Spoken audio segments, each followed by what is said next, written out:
The following podcast is a discussion between two experts in their fields of beauty and not meant to be taken as medical advice. Be sure to consult with your doctor if you have any medical inquiries.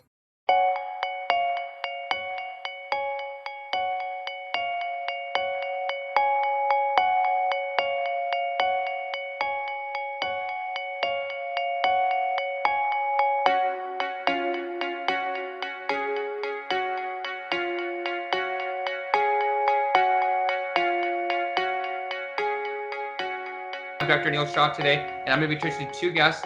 We have Oggie Petrovich, and he's been with Restoration Robotics for over 10 years.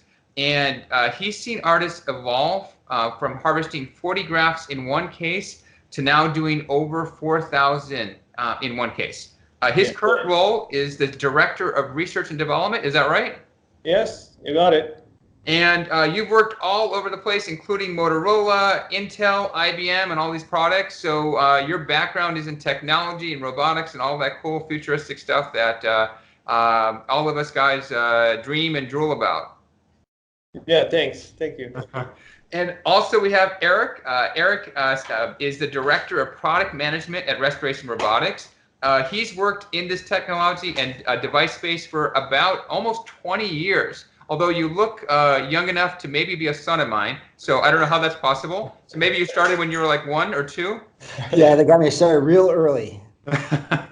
And prior to working in Restoration Robotics, you worked at Intuitive Surgical, which is also kind of in that robotics space as well. So it's been kind of something, it's been in your DNA, so to speak. That's right. Actually, you know, I was trained as an engineer, and the first job I had out of college was designing robots for the semiconductor industry. And since then, I've moved on to medical devices and more in roles in marketing and stuff. So I've kind of come full circle. I've married my love and passion for medical devices with my passion for robotics. Which is interesting now. I think the robots I see, I have a 6-year-old. The robots I see my 6-year-old are purely for destruction. Did you ever do any of those types of robots and robot wars and all those aspects, or mostly to help humanity? Well, for my part, it's always been sort of to help humanity and stuff. I don't know. Oggie may have done some fun of the robot war type stuff. We did some things with drones, but yeah, no destruction.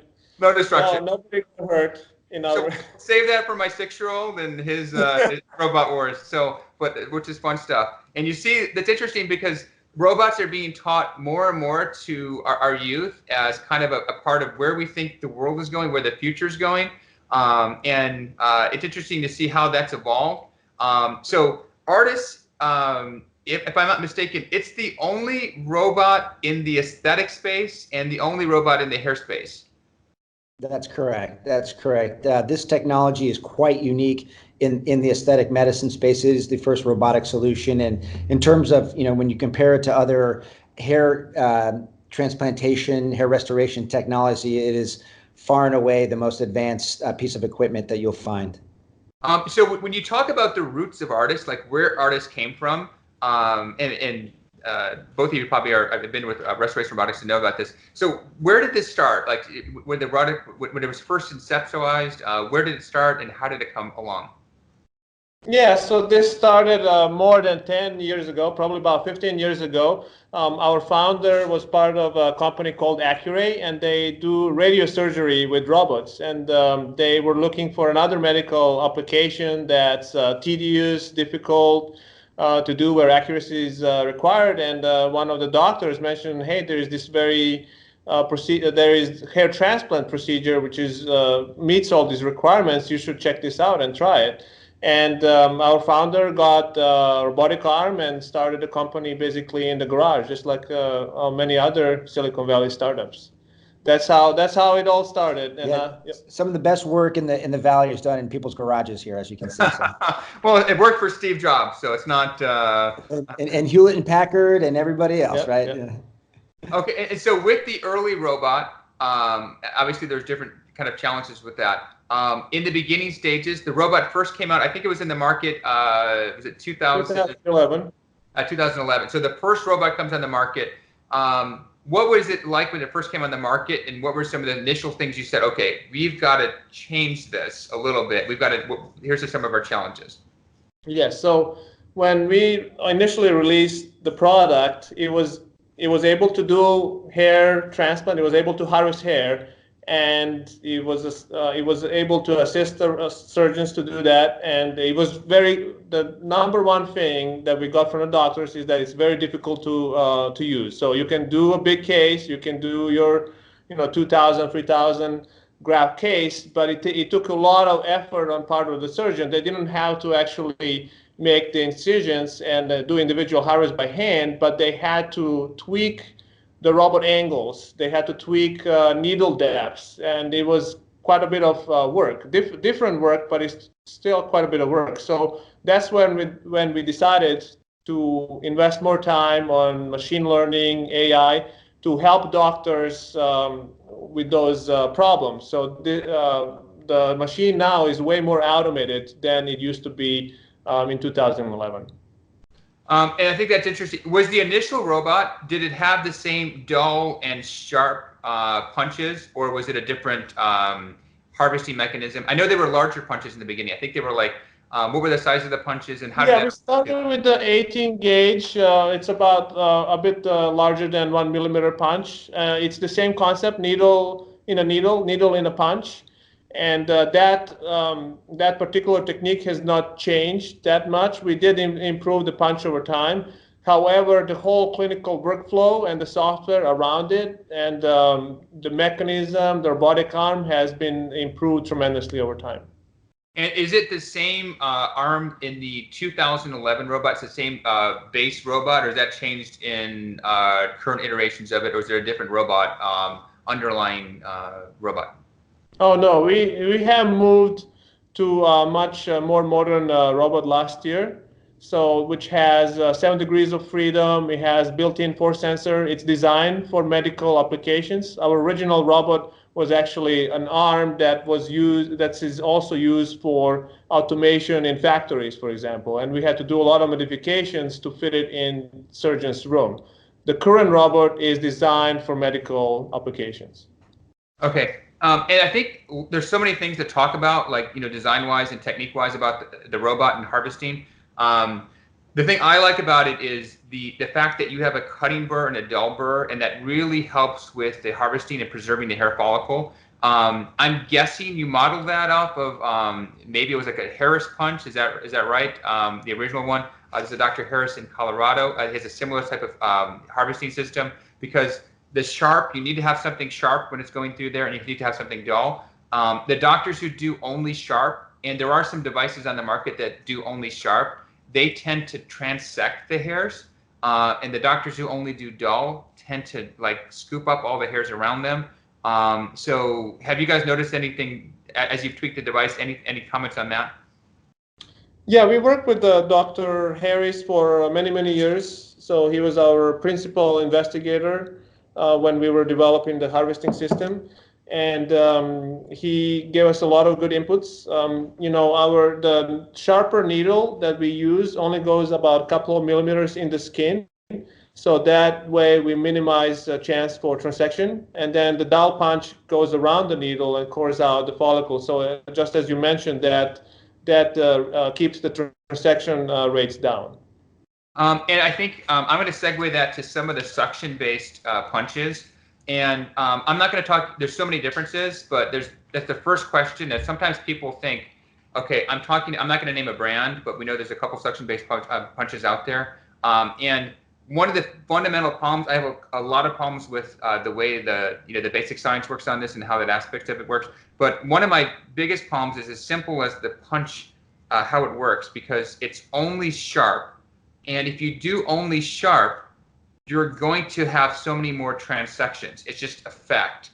And so I think that's one of my biggest issues with the suction-based devices. I have a whole list of issues that I have with them that maybe I can talk more freely about than you guys can. But that's one of those things that it's an underestimated part about the ARTAS is how well designed that punch is, the sharp and the dull, and how safe that is, and how it really lowers your that transection rate.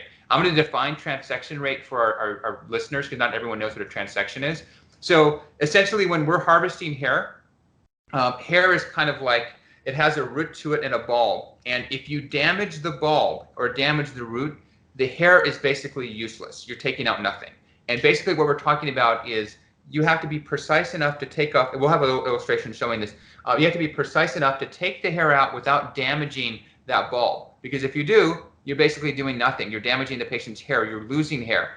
So this is the problem, is because when you're trying to harvest hair by hand, which is called FUE, or follicular unit extraction, most of the time, I say most of the time, I'm not exaggerating, most of the time I think people are transecting the hair and they're not taking the hair out properly. So that's that aspect with suction-based versus with that aspect. So that's the cutting part. The other aspect is the suction itself. I think it dries out the hair. I know lots of people off the record who don't use the suction part with it. It can desiccate the hair and have issues with it. Was ARTAS ever conceptualizing suction, or was that sort of ruled out right away or during that process? Conceptualized it, right? Yeah. Yeah. So we do use suction. So let's talk a little bit. Just I want to mention about the ARTAS IX and INX sponge. So we did go through dozens, probably even maybe up to 100 revisions of punch, and finding the best possible punch that works on all kinds of skin types. It's quite a bit of science and actually art to find a good punch. It takes, material matters, the machining process matters, a lot of the angles of at the very tip matters. It matters how it's been stored. There's a lot of variables that go into making a good punch. So we pay, that's a very important part of our system. And then we do use suction, yes. So we use the suction to elevate the graph a bit before technician picks it up. I want to mention that our system has vision. So you can see on the camera those graphs that are being elevated by the needle and the punch. And then you have direct feedback how good that follicle looks like without using loops or anything like that, because we have high magnification system. So we elevate the graph so you can see what the quality is, and you can also easily pick it up. So with the suction, but I think it's a different level of suction, if I'm not mistaken, because when you're using the suction on the ARTAS, it's merely to elevate it. Because it's a gentle suction, yes. Exactly. Versus when you suck it up in a tube, I mean, you can do that in ARTAS if you're overzealous with your cutting aspect of it. And but if you suck all of your grafts, I think you're desiccating them, because the suction's too hard. And the way those come out, there's a difference, I think, between leaving your hair in there and lifting it up. Again, this is me talking about that. Maybe we can have a little debate about that. Versus when you strip the hair out. I've seen the grafts on the suction-based devices, and they see when they come out, they're kind of really, they call them skinny grafts. They're super skinny. I mean, they're like, oh my God, how are we going to put this graft in? Because it's so skinny. Versus you can design a graft on ARTAS depending whether you're using a 19 versus an 18, and you can create a chubby graft. You can trim it down. We tend to trim it down and look into the scope. So I think that's nice to have that flexibility versus that stripped down graft that tends to get suctioned out with a pure cutting suction apparatus. That's correct. And really, you like to see grafts that have a lot of soft tissue around them all the way down to the bottom, that fatty tissue, and some of the stem cells and all the good mesenchymal cells that are in there. So we try to preserve as much tissue around the graft as we can. And our system, we could suck it all the way into the system, but what we found is that just elevating it in the field, letting it stay in the surgical field, and then having a technician very gently remove that with a nice technique preserves the graft structure. It's very quick and easy to do as well. And also to mention, there are some grafts that still may be pulled out, because we do have, on some patients, it's easy to separate the follicle from the scalp. We have a full saline flush system, which provides fluids for that graft to survive. So it's not as if we are just letting it die. It goes in the follicle trap. It has plenty of saline there, or storage solution as well. I think one of the other parts about ARTAS, which is interesting, there's lots of hair blogs and hair podcasts, and they always talk about how do you know how many hairs you're getting, how do you know what your transection rate is, And if you have an ARTAS, it's actually like a lot of this like counting and dealing with the mathematical and quantitative aspects of it are actually taken care of for you. So for my aspect in my practice, I've always been into quantification because you don't know what your outcomes are, because everyone always says, I think I'm doing better. And then you look at numbers, and that can really drive your decision making. So for me in my practice, I look at something called the T rate, the transection rate. I also look at empty sites, which can happen with anything. And then I look at, those are kind of two factors I'm looking at. So everything is quantified and then from a patient's perspective, there's stories of patients going somewhere and saying, hey, guess what? I signed up for 1,000 grafts or whatever grafts. And then who knows how many you've had with the handheld punch? You have no idea. And how many were successful? There's no data behind that. In ARTAS, everything is sort of photographed and captured. You know how many were empty, how many were not empty. You know how successful the machine is. It'll give you a smiley face. So I think patients, from a quality standpoint, you can tell what's going on. And I think from me knowing it as a patient as well, I've had ARTAS done. It's nice to know, what are my stats? Like, what did we bring to the table? How successful we are? Well, we did great. Who cares? How many transactions did I have? How many grafts were sucked up? So you know that number. And I'm a quantified guy. I think most of my guys who do hair they're into numbers. They know stats on baseball players and all that aspects of it. So I think that's an underestimated part about what we're talking about. So another aspect of that going through there, how accurate are, for me as a user, when I'm looking at that, how accurate are those stats? If I'm looking at that and saying, hey, guess what, I had an empty, I had that. I mean, they seem super accurate when I'm looking at it and counting it, but your data pool, I mean, you have a tremendous data pool. So how accurate do you think they are?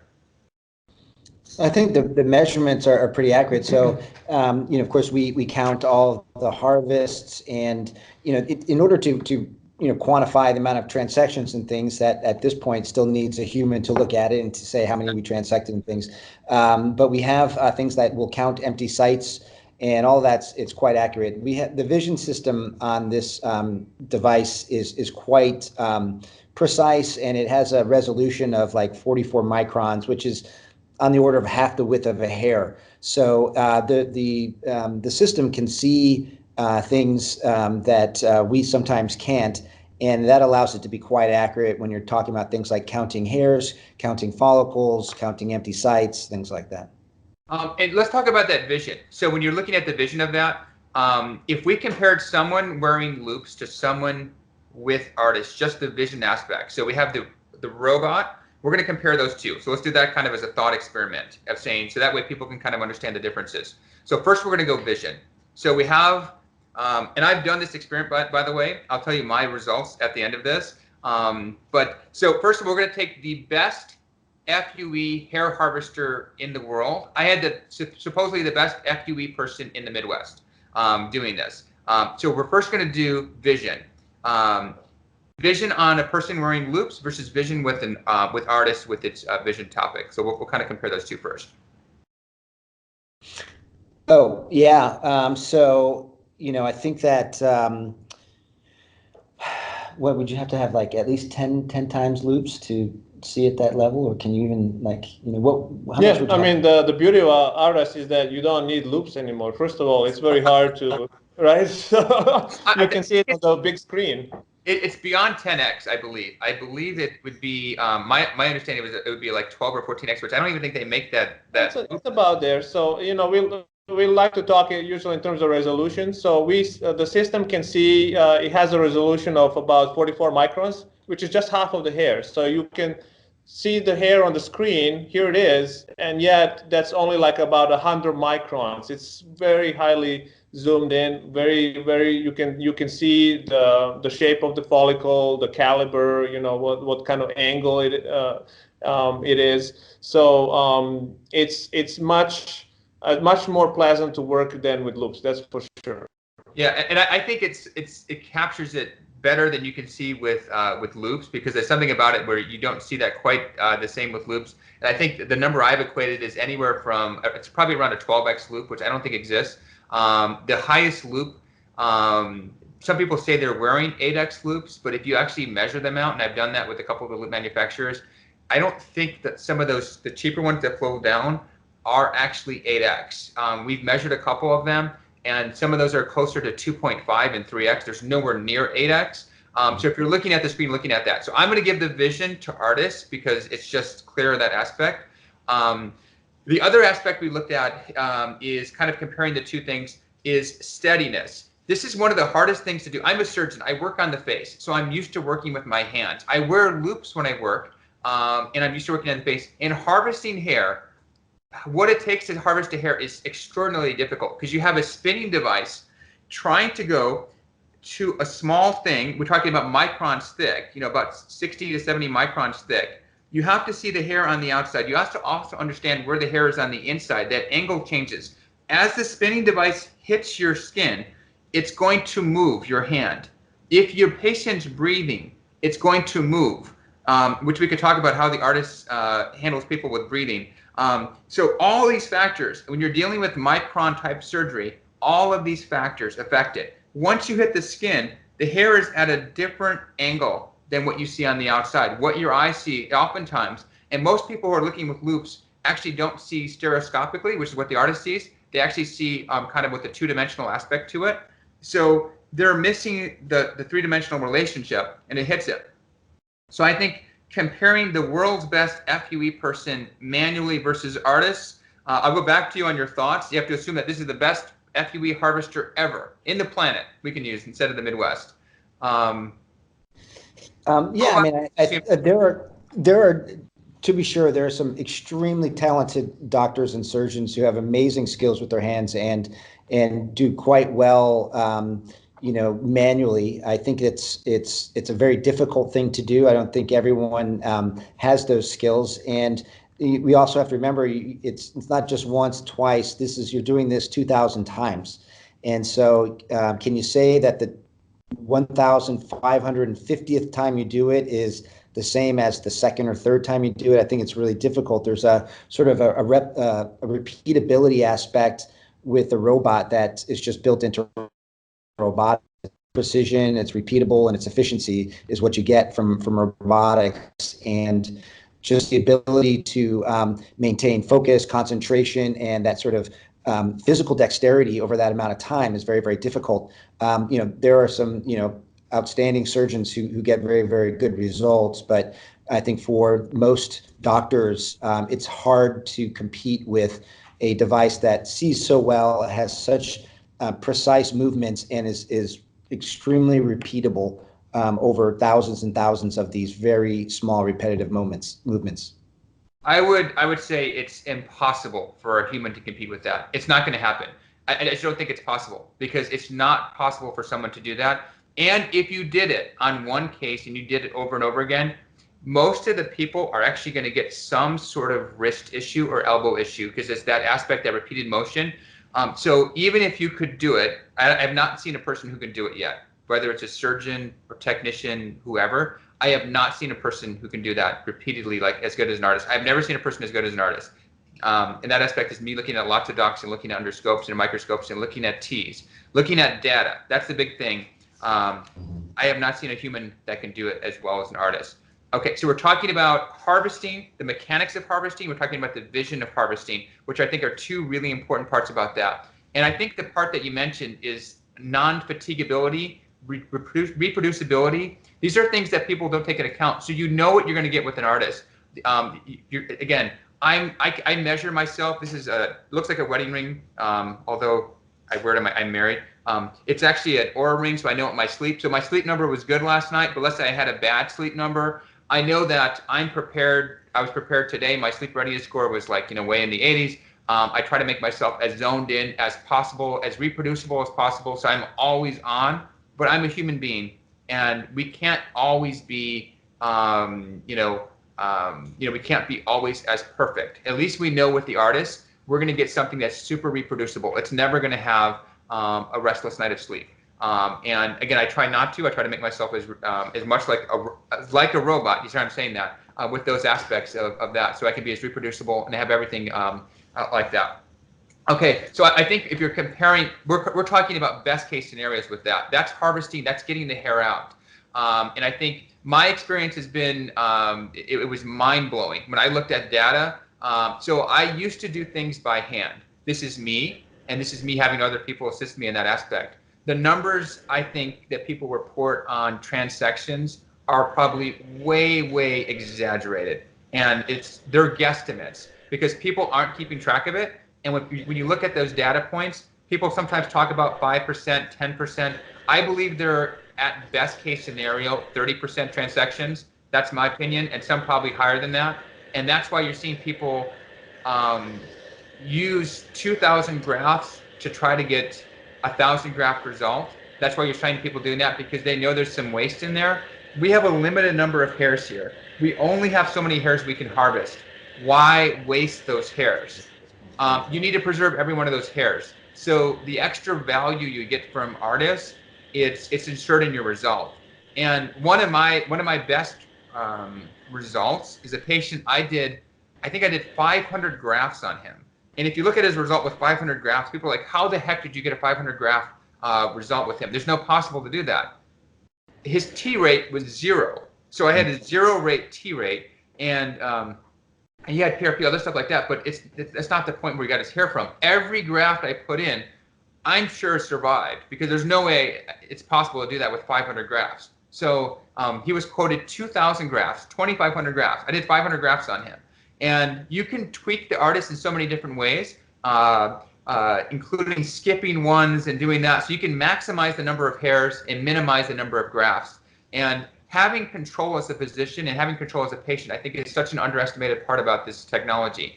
Again, that's my point. So my stats on myself, by the way, I could have had my hair done probably 15 years ago. My first option was strip, and I never would put a scar on my head. So it's one thing I just don't believe in that. So I just don't even offer that as an option in my practice. I would never do it to myself. The issue with that is some nerve numbness, some issues with that aspect. Even in females, ARTAS is not approved. It's not FDA approved for females. I do ARTAS on them off label. Even for eyebrow patients, I use ARTAS. Again, it's not FDA approved for that. I use it as an off label indication of that. Even in African American patients, I use ARTAS for that. It's off label. This is stuff that you guys can't talk about, but I can talk about. I use it off label. I use it for every application of hair, because I'm a believer in the aspect of the technology and how it works for that. I don't believe in a scar in the back. So that's number one. My second option was FUE manually. And again, knowing some pretty good surgeons across the country, that was not an option for me because of T rate and transection rate. I want to get the least amount of hairs out. So I had 1,000 hairs placed in my head. Everyone always wants to know, like, how many hairs are transected. It's the stat. I can see that people love stats. I had one hair that was transected, which was like, I mean, there's no one in the world who can do that. It's like, it's not even close to that aspect of it. And it's one thing to see it on other patients, but when you experience it yourself, you're like, I mean, this is the game changer technology in hair. 2011 was not the game changer technology. It was the beginning. It was the sapling. It was the child that needed to be nurtured, and thankfully it was nurtured to where it is right now, which is this prodigious giant. So awesome. Thanks. Okay, so a couple of things on ARTAS. We talked about some of the technical aspects for it. Let's talk about some stats on this, because you guys know some stats that I don't know. What's the most hairs that have been harvested in an hour on an ARTAS? Do you guys know off the top of your head? I don't know that number, but I think it's probably 1,400. 1,400. Something around 1,400, yeah. There are some ARTAS users that pretty regularly can harvest over 1,200 per hour, and as high as 1,400, I think we've seen in an hour. And of course, that depends, on the donor area of the patient, on the training level and experience level.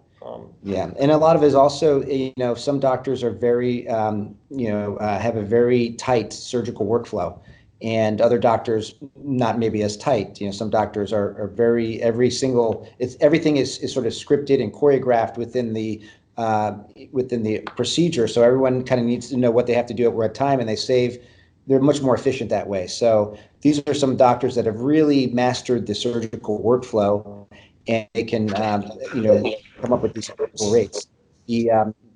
other doctors aren't as picky about that, and so maybe they don't go quite as fast. Yeah, I think the fastest I've been was like 1,100, and again, a lot of it varies. I think my experience on that is going to be patient selection. And some patients have, just like with anything with surgery. And for me, it's not a race. You want to get the best outcomes from that. Right. But I also want to minimize the time that someone's in the chair, because I think out of graft time is something I emphasize to patients. And I'm just going to kind of clarify what that is to our listeners. So out of graft time is the amount of time your graft is out of your head. And so we always try to minimize how long that hair is out of your head so we can put the hair right kind of back in. And I think I view hair, when you take out a follicular unit out, as an organ.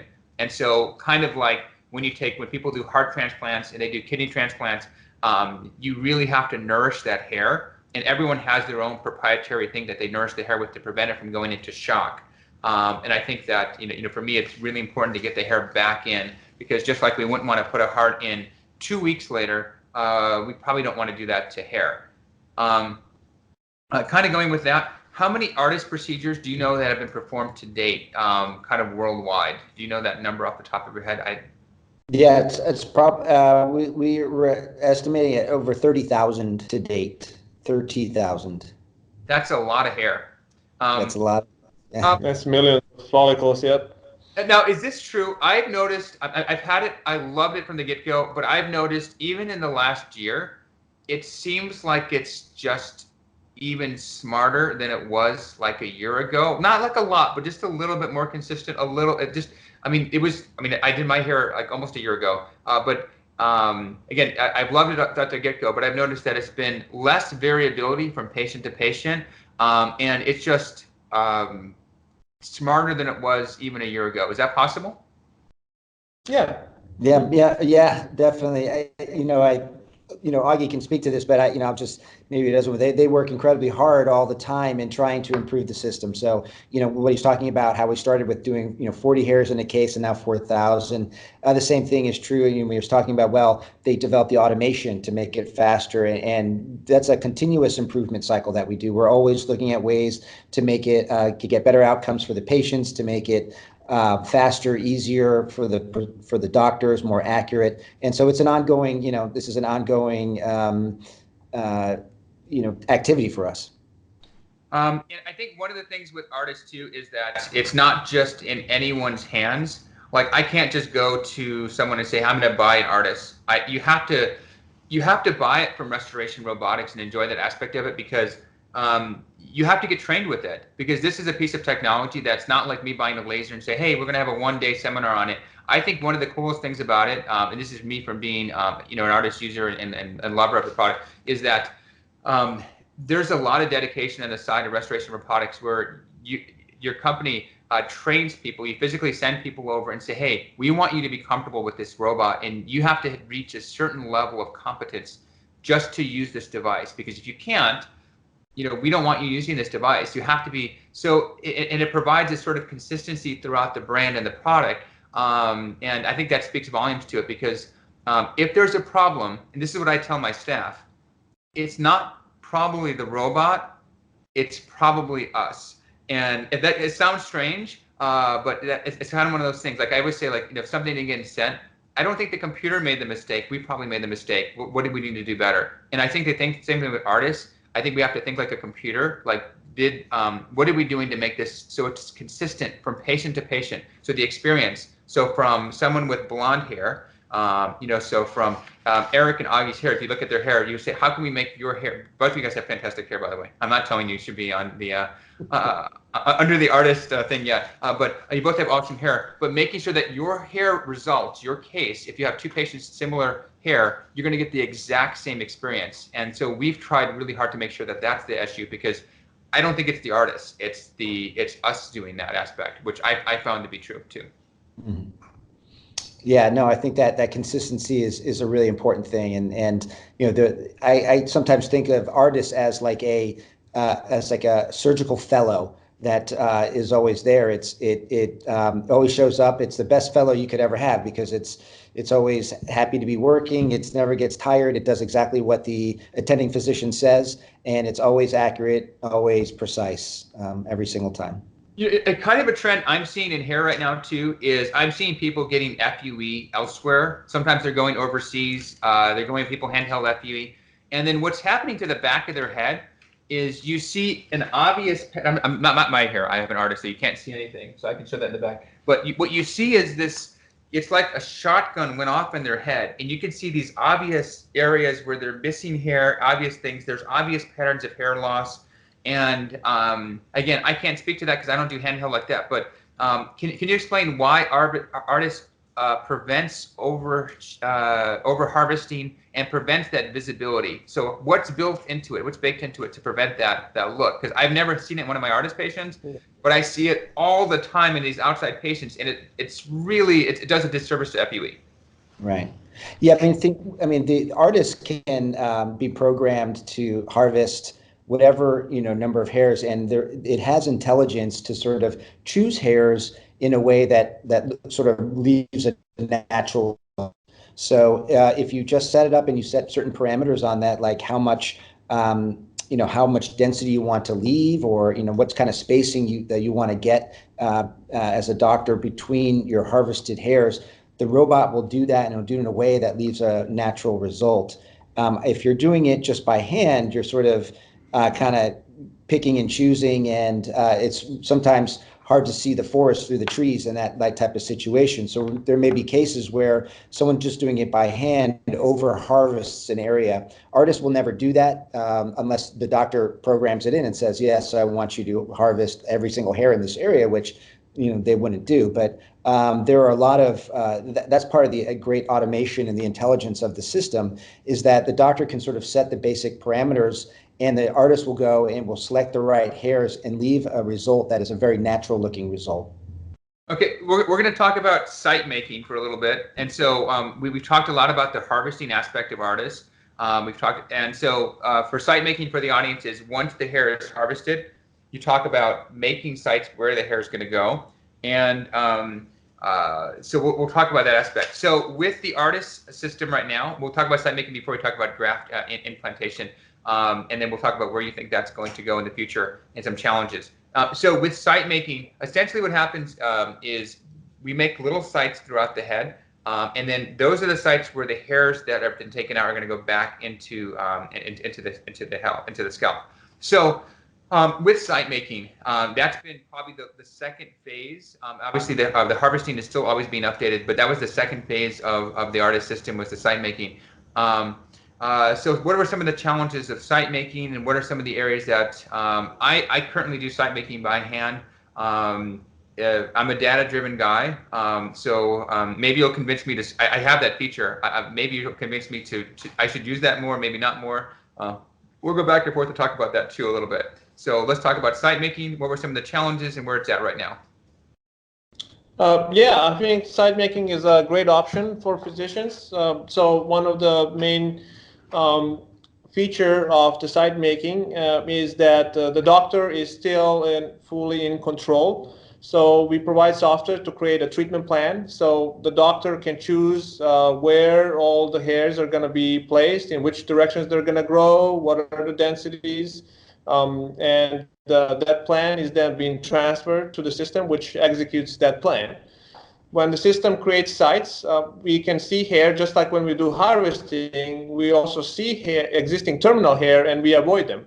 So that can be, that's easier for us than a person just doing it by hand, of course, for all known reasons that we talked about. Our speed is also well over 2,000 sites per hour, so it's quite comparable, probably faster than a human hand. Yeah, and I think my use of site making is if I shave the head, I'm doing site making, and if I leave the hair long, I'm doing it by hand, and that typically is how I roll with it. And I think the advantage of that, I think the cool thing in the site making software is you can see the number of hairs that were saved, which is a nice thing for patients to see that and visualize that aspect of it. One of the challenges in site making, I think, is temple still. Hairline and crown, right? That's still, would you say, it's still two couple areas that kind of designing the front of the hairline, which again, it comes into the surgeon aspect of it. That's the artistic aspect of it. And temples. And do you think that will change anytime soon, or do you think that's still always going to be kind of one of those hand touches? So hairline is not a problem. So over time we talked about system being improved. So recently we have improved the workflow. So when we do side making, actually patient sits in a nice comfortable position, which also allows the system to have a really good angle for creating a hairline. And we also provide very nice software tools for the doctors to replicate exactly what they would do by hand. We have special algorithms that we develop with together with very important doctors, how to create hairline properly. So the system can do hairline, not a problem. And in addition, the new robotic arm is able to maneuver better, and we can get to the harder areas that were harder in the past. So we can get to the temporal areas easier now. Right. And then the crown is for future development, and we fully expect to be able to do that. It's a big challenge, a bigger challenge to train a robot to go around in that. There's a lot of logical things that you have to put in place, and the decision making that you have to allow the system to do, teach the system to do. So that's definitely on our roadmap. But I think supporting what Oggie said is we do have some new features now that allow for the establishment of the hairline, helps the doctor do the design, and then of course it executes exactly the design that the doctor wants. So we encourage doctors to try that, but we also know that some doctors really like to do that by hand, and that's totally fine and appropriate. It's just however they feel best. And then if we're talking about implantation, so kind of implanting hairs, how has that changed over the last I probably even say a few months? I'm sure that's still kind of rapidly evolving technology part of that. So implantation is the newest functionality that was launched with our most recent platform, which is the IX system. And implantation is, in some ways, I mean, it started at a really good level, but we're already seeing improvements. And most of those improvements are in the the surgical workflow and the speeds and rates that we can work at. This is brand new stuff, right? We're sort of creating this, and no one's done this before, and so there's always going to be a lot of learnings. And what we're seeing just in the 7 or 8 months that the system's out there is that we're able to doctors are able to more consistently achieve implantation rates that rival, say, one or two techs like implanting. So we're talking about the 600 to 700 grafts per hour implantation. We're making it just more consistent so doctors can achieve that on a more regular basis. What's the smallest site you can make with site making? Can you go down to a 20 with that? Or is it 19 or 18? Right now for implant, is 19. It's 19 gauge for side making and implant. Yes. 19 for that. Okay. That's right. That's what the company offers. Slightly under a millimeter. Yeah. Okay. Cool. And then so again, awesome. Amazing product that I think that anyone thinking about hair, and this is myself included, I'm an artist person again, I love my hair, and it's always it looks great, by the way. I was really happy to hear that you had an artist procedure because your hair looks fantastic. It's not Photoshopped. It's not a filter you're looking at. When the filter goes off, you're not going to see like a giant dome going through here. So where do you see artists in the future? So it's so many different areas. I use it off-label. I talked about some things that I use it for, which I probably not. I don't know if those are areas that you guys are studying. I use it for eyebrows. I love it for eyebrows. It's amazing because you can pick ones. You can do different things with it. I love it for. I think in the past it was studied for African American hair, and actually we use it in African American hair with great success. And we have a lot of patients with traction, particularly African-American females. We were a little nervous using this in the beginning, and we don't actually have to alter the angles too much. I was talking to a lot of people before we were starting to do this. It's actually super adept at doing that aspect of it. And so white hair, which is off-label, blonde hair, we've used that. Obviously, there's alterations to this. Where do you see this product in the future and future directions of where this is going? Yeah, I mean, I'll give my opinion, and Oggie Sure. can give his. I mean, I know that we're going to continue to press the boundaries of the functionality and the technical aspects. I mean, for me, I see the cases becoming faster and more efficient. We'd like to get size down so a doctor can consider doing 2 cases in one day on a system. I mean, typically a hair restoration case is a full day. We think that we can get it to a point where we can get it fast enough and efficient enough so a doctor can do 2 a day, and that just really helps get with their throughput, and if they're having technicians there, it sort of makes it more worth the while of having that technician there. I think we talked about some of the expansion to be able to do the crown. So I guess providing just a complete solution for be able to do hair everywhere. I think, speaking to the off-label and things, of course, our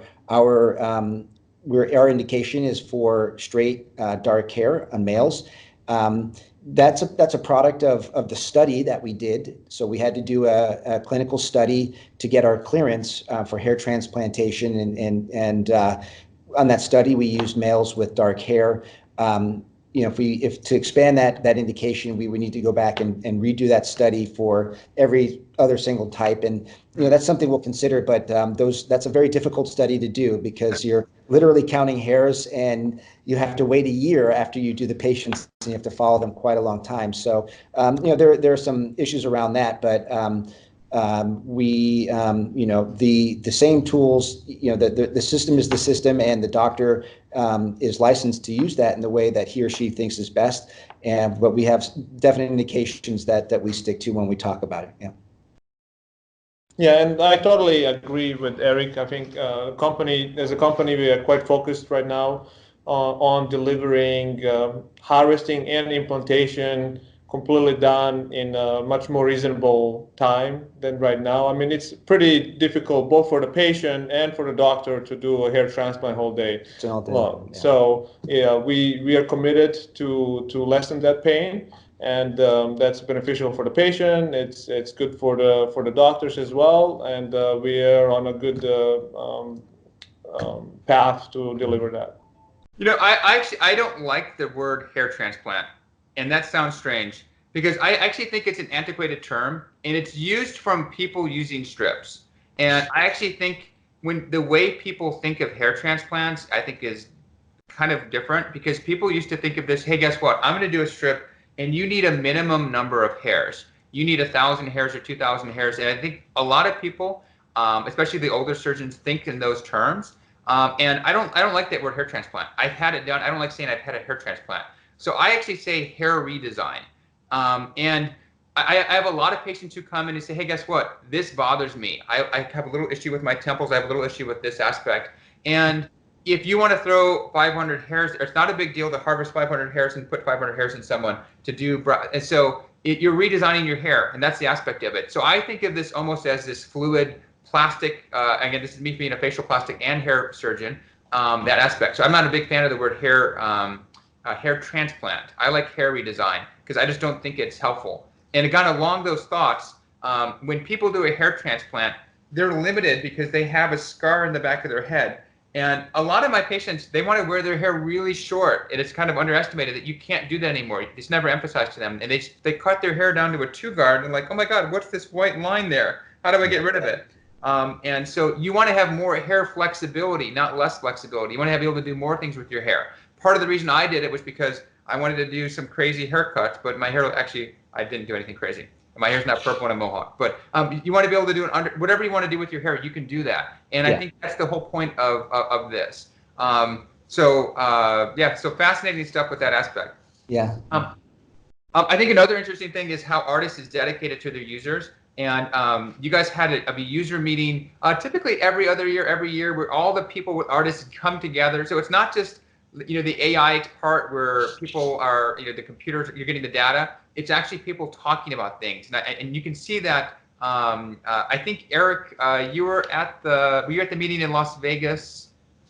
I was at the, I was not, I missed that one, but my colleagues were for sure, yeah. Okay, but I saw a decent number of colleagues there, and it's interesting because you see this collaboration of what people are talking about, what's working, what's not working, and you see a lot of people kind of taking notes of, within the company itself and say, what can we do to make this better? Because this is not like a static product that's fixed. It's a product that's always evolving, always getting better, and that's been my experience with even within the last year. Actually, at the meeting, I was actually telling Oggie about this a little bit earlier. They had a magician. It was in Las Vegas, the last meeting, and they randomly picked me up to go on stage. And so one of the magician's act, he had a knife, and he said, "I want you to hold this board and don't move." And so he threw a knife. I have it on video, and the board hit the. I think it's a real knife. I'm not sure if it was a real knife. And I was like, "Oh my God." If you hit the hair, at least we can repair that and put some more hair up there. But don't hit my hands or hit my face. Yeah, no, I mean, I think your points there are appreciate them, and we are always looking at making it better. And I think the other thing you touched on before was sort of the training, the educational aspects. Like this is a different procedure than just say a laser procedure where you buy the box and then you send a technician in. You are basically you're taking tissue from one place of a body, moving it to another. It's a surgical procedure. So it's very important for us that we provide all the support that we can to our customers. That's in training, and then users meeting are a great way to share best practices, and for us to be able to communicate those and then have the users talk amongst themselves and compare. It's like, how do you get these, how do you do your procedure? How do you become more efficient? Things like that. So we're super dedicated to the support aspect, and we want. Our success is tied to our customer success, and we're just always striving to make it better, faster, easier for a doctor to give a patient the outcome that he or she wants. And I'll try to wrap this up a little bit, but a question I always get asked is, why aren't more hair surgeons using ARTAS? Because I saw the latest version. It was like it wasn't even close. I mean, we talked about some of the kind of physical advantages. We talked about some of the stereoscopic advantages. We talked about kind of so many things built into it. It's almost like a chess match. You can see the harvest is not only harvesting the hair it's working on, it already knows where it's going next, and it already knows where it's going next. So it's always a step ahead. So my question is, as a patient, and as a doctor, I know what's best. Why do some docs still not get it? Like, what are some of the obstacles? I'm not sure you guys are on that end and more on the development, but what? Yeah, I mean, I think I could probably speak to that a little bit. I think that like in general, doctors are fairly conservative and resistant to change, and for good reason, right? I mean, they're science-based, and they want to make sure that when they get a technique that they believe works in their hands, of course, that's the technique that they're going to use, and it's sometimes difficult to change those ways. And I can speak also from experience of coming from a company like Intuitive Surgical, where you're training surgeons who have been doing a surgery a certain way to now use a robot. There is a learning curve, and someone becomes very, very good at doing a procedure in a certain way, and then you say, hey, look, I've got a different way to do it. They kind of have to go back and learn, and many doctors maybe aren't as open to doing that. They feel like what they do is good for their patients. So I think there's, from our standpoint, I mean, we have a long way to go in terms of educating the community. What we try to do this through the different societies and things like that. And I think that really as we now have a device that provides a more complete solution where it can do part of the implantation as well as the harvesting and the site making, that doctors will start to see some of the benefits there. I think one of the things that we've talked about is some of the physical issues that doctors who do, and I think they'll see that in terms of preserving their career and their body and just the pain that they might feel, that using a robotic assisted solution is really quite a good thing, that it actually can prolong their career and their practice. They don't go home aching and having pains over their bodies because they're crouched over in certain ways trying to manipulate something thousands and thousands of times. So I think that we have a very dedicated base of users that many are came up as hair surgeons. We also see now that there are other types of, say, dermatological surgeons or other doctors who are adding the hair how'd you say, hair remodeling as hair redesign. Hair redesign as a something that they offer. And so as we sort of get the word out and we have sort of add these features, I think the tipping point is coming where they're going to say, okay, I see what it takes me to do it this way. I can go over here and do it the other way, and they're going to start to choose a robotic assisted. And I think that's in general the trend in our world, that we're seeing the benefits that robotics can bring to many little tasks, and this is just a perfect one for a robotic application. And in the hair world, it's interesting that even microscopes, believe it or not, is something like when people are looking at hair follicles, which is clearly the standard, people were resistant to that in the 90s. And then so it's like you see this resistance, and even with open gallbladders versus laparoscopic, people were resistant to that. And I think one of the things you say is when people know a certain way of doing something, they feel like that's the best way. And they have to be, like you mentioned, it's open-mindedness to things that are different than they're used to. And I think that's one factor is maybe closed-mindedness, open-mindedness of that aspect. I always try to embrace technology. And I think that if you deliver better outcomes for your patient and have a happier patient, and the more educated patients right now are seeking this, and I think they're demanding this technology. I don't have people, again, I'm a different practice because I only do ARTAS, but I don't have people saying, would you please do a strip on me? I mean, it's just like not something we would even offer them, but I don't have that aspect. And or would you please not use this high-tech piece of equipment and just use your hand to take it out? I don't have anyone telling me to do that. So I think that's, you see where the trend is, and if you see where the future of medicine's going, it's not going to be going back to handheld stuff. It's going to be going more towards automated improvements that we can do that, and combining the best of artistic design with robotic design altogether.